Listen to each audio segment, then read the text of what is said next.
Hi friends, welcome back to my channel. ಇವತ್ತಿನ ಈ ವಿಡಿಯೋದಲ್ಲಿ ಗರ್ಭಿಣಿ ಸ್ತ್ರೀಯರು ಮಾವಿನ ಹಣ್ಣನ್ನು ಎಷ್ಟು ಪ್ರಮಾಣದಲ್ಲಿ ಸೇವಿಸಬೇಕು, ವಾರಕ್ಕೆ ಎಷ್ಟು ಹಣ್ಣನ್ನು ತಿನ್ನಬೇಕು, ಹಾಗಿದ್ರೆ ಒಂದೇ ದಿನದಲ್ಲಿ ಎಷ್ಟು ಹಣ್ಣನ್ನು ತಿನ್ಬೋದು, ಈ ಹಣ್ಣಿನಲ್ಲಿ ಮಗುವಿಗಾಗಲಿ ಗರ್ಭಿಣಿ ಸ್ತ್ರೀಗಾಗಲಿ ಏನೆಲ್ಲ ಉಪಯೋಗಗಳಿದೆ ಅಂತ ಇವತ್ತಿನ ಈ ವಿಡಿಯೋದಲ್ಲಿ ತಿಳ್ಕೊಳ್ಳೋಣ ಬನ್ನಿ. ಸಾಮಾನ್ಯವಾಗಿ ಮಾವಿನ ಹಣ್ಣಂದರೆ ಯಾರಿಗೆಲ್ಲ ಇಷ್ಟ ಇರಲ್ಲ ಹೇಳಿ, ಎಲ್ರಿಗೂ ಕೂಡ ಇಷ್ಟ. ಹಾಗಿದ್ರೆ ಗರ್ಭಿಣಿ ಸ್ತ್ರೀಯರು ಬಂದು ತುಂಬಾ ಜಾಸ್ತಿ ತಿನ್ನೋ ಹಾಗಿಲ್ಲ. ಜಾಸ್ತಿ ಅಂತ ಅಂದರೆ ಮೀಡಿಯಮ್ ಸೈಜ್ ಇದ್ದರೆ 2 ಮಾವಿನ ಹಣ್ಣನ್ನು ಸೇವಿಸಬಹುದು, ಇಲ್ಲ ಅಂತಂದರೆ 1 ಕಪ್ ಮಾವಿನ ಹಣ್ಣನ್ನು ಸೇವಿಸಬಹುದು. ಇದಕ್ಕೂ ಮೀರಿ ಜಾಸ್ತಿ ತಿಂತೀನಿ ಅಂತಂದರೆ ಏನಾಗುತ್ತೆ ಅಂತಂದರೆ ಬ್ಲಡ್ಡಲ್ಲಿ ಶುಗರ್ ಲೆವೆಲ್ ಜಾಸ್ತಿ ಆಗುತ್ತೆ ಅಂತ ಹೇಳ್ಬೋದು. ಅದಕ್ಕೋಸ್ಕರ ಒಂದು ದಿನದಲ್ಲಿ 2 ಮಾವಿನ ಹಣ್ಣು, ವಾರದಲ್ಲಿ 4 ಬಾರಿ ಸೇವಿಸಿದರೆ ಸಾಕು. ಇದೇ ತುಂಬ ಜಾಸ್ತಿ ಆಗುತ್ತೆ.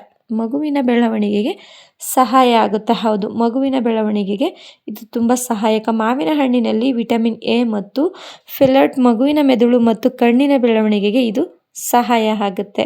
2ನೇ ಪಾಯಿಂಟ್ ಏನಂತಂದರೆ ರಕ್ತಹೀನತೆ ಕಡಿಮೆ ಮಾಡಲು ಸಹಾಯ ಆಗುತ್ತೆ. ಹೌದು, ಇದರಲ್ಲಿ ಹೇರಳವಾಗಿ ಐರನ್ ಮತ್ತು ವಿಟಮಿನ್ ಸಿ ಇರೋದ್ರಿಂದ ರಕ್ತದ ಕೊರತೆ ಇರೋದಿಲ್ಲ, ರಕ್ತ ಹೆಚ್ಚಳವಾಗುತ್ತೆ ಅಂತಲೇ ಹೇಳ್ಬೋದು. ಹಾಗೆ 3ನೇ ಪಾಯಿಂಟ್ಸ್ ಬಂದು ಮಲಬದ್ಧತೆಯನ್ನು ಕಡಿಮೆ ಮಾಡುತ್ತೆ. ಇದರಲ್ಲಿ ಫೈಬರ್ ಕಂಟೆಂಟ್ ಜಾಸ್ತಿ ಇರೋದ್ರಿಂದ ಹೊಟ್ಟೆ ತುಂಬ ಕ್ಲೀನ್ ಆಗಲು ಸಹಾಯಕ ಆಗಿದೆ ಅಂತಲೇ ಹೇಳ್ಬೋದು. 4 ಶಕ್ತಿ ಕೊಡುತ್ತದೆ, ಅಂದರೆ ನ್ಯಾಚುರಲ್ ಶುಗರ್ ಇರುವುದರಿಂದ ದೇಹಕ್ಕೆ ಶಕ್ತಿ ಕೊಡುತ್ತದೆ.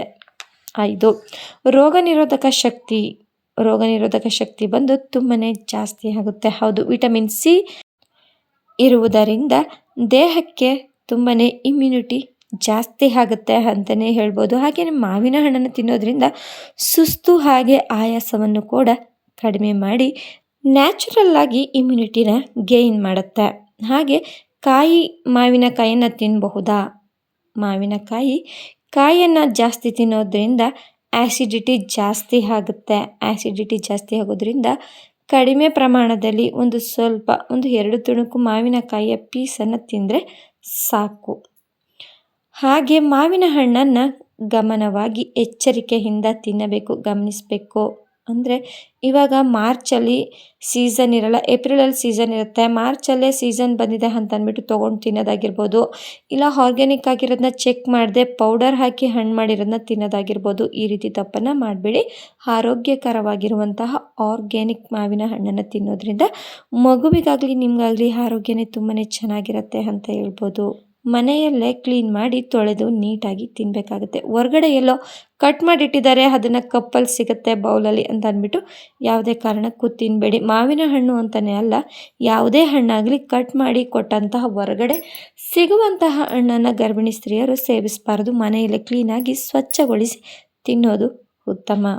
ಹಾಗೆ ಮಾವಿನ ಹಣ್ಣನ್ನು ಮಧ್ಯಾಹ್ನ ಮತ್ತು ಸಂಜೆ ತಿನ್ನೋದು ಆರೋಗ್ಯಕ್ಕೆ ಉತ್ತಮ. ಇದರಿಂದ ಆ್ಯಸಿಡಿಟಿ ಕೂಡ ಜಾಸ್ತಿ ಆಗಲ್ಲ ಅಂತ ಹೇಳ್ತಾ ಇವತ್ತಿನ ಈ ವಿಡಿಯೋನ ಇಲ್ಲಿಗೆ ಎಂಡ್ ಮಾಡ್ತಾ ಇದ್ದೀನಿ. ಇದೇ ರೀತಿ ಗರ್ಭಿಣಿ ಉಪಯುಕ್ತ ಮಾಹಿತಿ ವಿಡಿಯೋಗಳಿಗಾಗಿ ನಮ್ಮ ಚಾನಲನ್ನು ಸಬ್ಸ್ಕ್ರೈಬ್ ಮಾಡಿಕೊಂಡು ಪಕ್ಕದಲ್ಲಿರುವ ಬೆಲ್ಲೈಕಾನ್ ಕ್ಲಿಕ್ ಮಾಡಿ.